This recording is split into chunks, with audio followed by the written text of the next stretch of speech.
He covers the Birds for all PHLY. Look at him at the jacket, looking dapper. Zachariah, what do you say, Zach? Hey, good to see you guys. Excited to talk Eagles. Dude, you look good. Where you going? Where'd you come from? I had something for my book this morning, like a photo shoot for the cover For the jacket? For the jacket. You had the jacket for the jacket. Yeah, so that's kind of inside baseball for where I was this morning. Nice, man. Congratulations. I can't wait till it comes out. We're gonna push the hell out of that book because that's a must read for all of our Birds fans.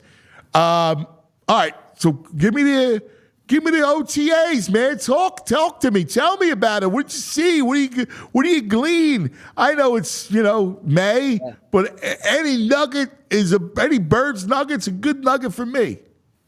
Well, the first thing that jumped out to me, let's start with the secondary because that was an area of focus here. All right, so Bradbury and Ringo weren't there. It's voluntary, of course, but Isaiah Rodgers first one up on the outside opposite Slay over Quinyon Mitchell. Now, with rookies, you typically slow play them, right? But it jumped out to me that Isaiah Rodgers was the first guy there. That he's someone who's kind of on their radar at that point in the depth chart. And then the other thing too is Cooper DeJean took work in the slot. Actually, his first rep in 7-on-7 was inside in the slot, and that jumps out to me because I think he's going to have a shot to win that job this summer. And then staying with the secondary slot, I like all day long, baby. Yeah, staying in the secondary too. Avonte Maddox, who was first up in the slot, but he also took work at safety, and that's important to see because the Eagles are undermanned in terms of depth at safety. The top of their depth chart is, but they have those two starters, Blankenship and C.J. Gardner-Johnson. Sidney Brown's coming back from injury. Beyond that, they don't really have established depth. So if someone like Avonte Maddox or Cooper DeJean even, but let's start with Maddox here. If he can play safety, that certainly helps the Eagles' depth and gives them a little more versatility. So that jumped out in the secondary especially. All right, well, before you move on, Rodgers. Let's discuss Rodgers for a moment. And what do you think? Now, he can also return punts, right, or return kicks? He Rodgers? Can. They had a few other guys back there for the punt returns. They had Cooper DeJean. They had Aniyah Smith. They obviously had Britton Covey. But Rodgers has experience returning kicks for sure. What do you think his, because he's an interesting wild card. Yeah. Like what's your expectation for Rodgers? Well, this was my first time seeing him up close, right? He obviously wasn't with the team last year while he was on the gambling suspension.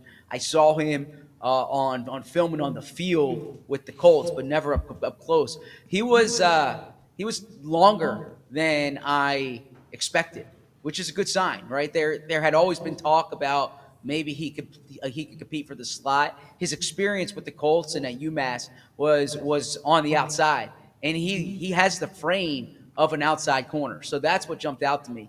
He played well for the Colts. He was obviously suspended with the gambling situation, and that's why he was released. It had nothing to do with his play on the field. I actually think they had some reasonable expectations for him. The reason the Eagles signed him a year ago just to get him under or to get the rights to him is because they were willing to wait it out. And we'll see this summer how he looks. But given the fact that he's played meaningful snaps in the NFL at a decent level, he has decent size, and the Eagles have numbers at corner. When I did my 53-man roster a week ago, I had him on the outside looking in at this point. But there's going to be a lot of moving parts, and I actually think when you look at players like Eli Ricks, Keely Ringo, the Eagles could potentially have some trade trips if they wanted to fortify wide receiver depth or something of that nature. Why would the Colts? They didn't have to release him, right? Like, why would you release him? Good question. I think it was what I've heard and kind of my suspicion is given the nature of the gambling charges, right? They were just kind of cleaning their hands of him, so to speak, right?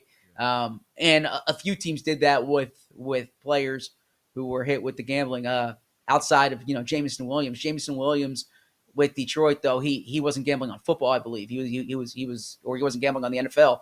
So yeah, Isaiah Rodgers, because of the nature of it, is my guess there. But it's something that he did his year, so to speak, and he's back at it. And I think the Eagles are genuinely curious. I mean, Jeffrey Lurie said in March that he's someone that they do have expectations for.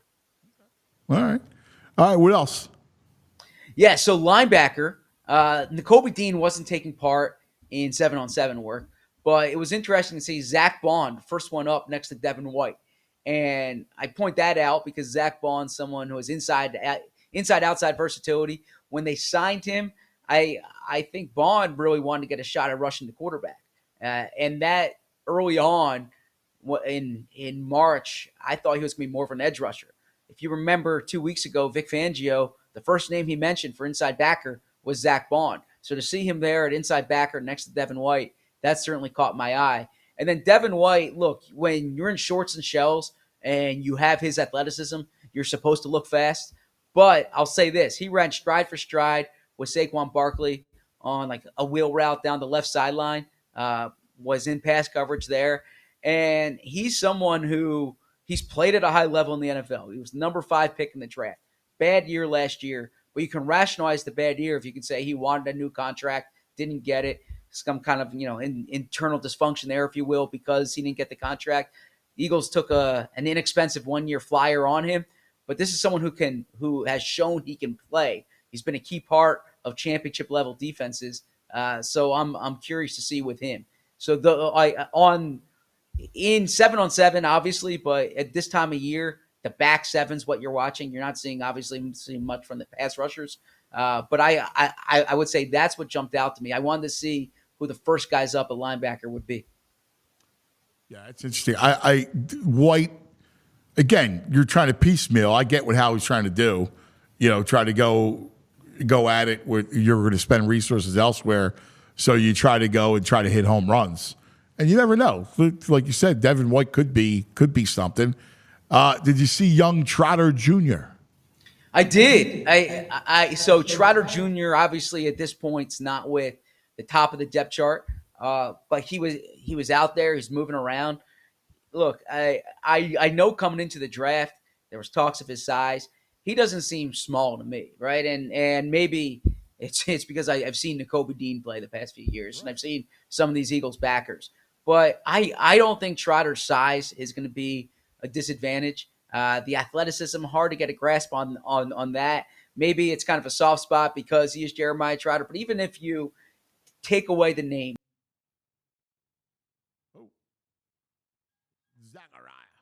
Zapped out. He said, take away the name Trot. Well, he just said he just got axed. The baby axe just got axed. I think we got him back now. I love when we have our guests. You hear the ting. Oh yeah, the pick is in. Yeah, Andrew. The pick is in. Here he is. He's back. Sorry about that. Baby axe got you. Yeah, I got excited talking about him. I was saying when you watched him at Clemson, he was making plays, right? He didn't look too small or too slow when he was at Clemson. I understand the NFL is not the ACC, but Trotter Jr. is someone who I imagine when they get into these preseason games, you're going to see the instincts, you're going to see the ball skills, you're going to see the ability to blitz. I've heard the TJ Edwards comp a number of times. TJ Edwards is someone who, when he was coming out of Wisconsin, right, he did not get drafted because he didn't run well. But then when you watch him in camp, and you watch, for instance, Davion Taylor, who was a third-round pick, Edwards' instincts just made him such a better linebacker than Davion Taylor. I'm expecting to see that from Trot Jr. Yeah, I can see that. Anywhere else? Where else we got? Where else we looking? Yeah, let's go on offense here. First time seeing Saquon with the Eagles, of course, and he jumps out to you. Just the way he's built. You've been hearing about like Saquon's quads now for a decade, but he looks different than Will Shipley. He looks different than Kenny Gainwell. He looks different than Lou Nichols. You saw him catching the ball from Hurts yesterday, and I imagine he's going to be involved quite a bit in the passing game this year. So that's one thing. Wide receiver depth, that's been a big topic for the Eagles this week. Devontae Parker. Yeah. Exactly. Devontae Smith was not at practice yesterday, so that takes away your starter. But this is a spot that I think the Eagles are going to need to address. I thought Paris Campbell made some flash plays yesterday, but still, I don't know if the Eagles have that third and fourth receiver that really makes you comfortable going into the season. So I had a piece on allphly.com on Tuesday about some of the options that are out there. It's slim pickings on the free agent market unless you think someone like Michael Thomas can rebound or McCole Hardman can do good work outside of Kansas City. He struggled with the Jets last year. But there's some intriguing guys potentially on the trade market, whether it's Treylon Burks, whether it's John Mechie, teams who've added wide receivers this offseason, that if I were Howie, I would kind of be looking at my surplus of D-backs and I'll try to see if he can make a move for a wide receiver. Yeah, I like Mechie. Yeah. Go Alabama. Player at Alabama. Exactly. Yeah, Played yeah. with Devontae. A second-round pick. Missed his rookie year while recovering from cancer and came I back think there's last some year, value there. and they just added numbers. So that's definitely a player to watch. Yeah, I'm with you on that one. How is Jalen? Jalen, so, he was moving well. Now, he carried out one of their fakes running downfield. This time of year, he should be fresh. In terms of passing the ball, nothing really kind of jumped out one way or the other. Like, he was holding the ball a little long. Some of that could have to do with the fact that they were down on wide receivers. But the connection with A.J. Brown is there. I can tell you that. Like his first series, he was going to A.J., he was going to Saquon. And I imagine that's what you're going to see. I love it. Zachariah, great stuff. What time's your show? We're on at noon, breaking down OTAs. It's gonna be it's gonna be fun to talk about after yesterday. Oh, I can't wait. I need more nuggets. More. And that's the beauty of all PHLY is that we give you all the nuggets. Every team, every day has its own show. Zach and Bo Wolf do such a great job on the Birds. Thanks, brother. Thank you. See you soon. Appreciate it, buddy. All right, coming up, I'm so excited. We all silly like the mayor.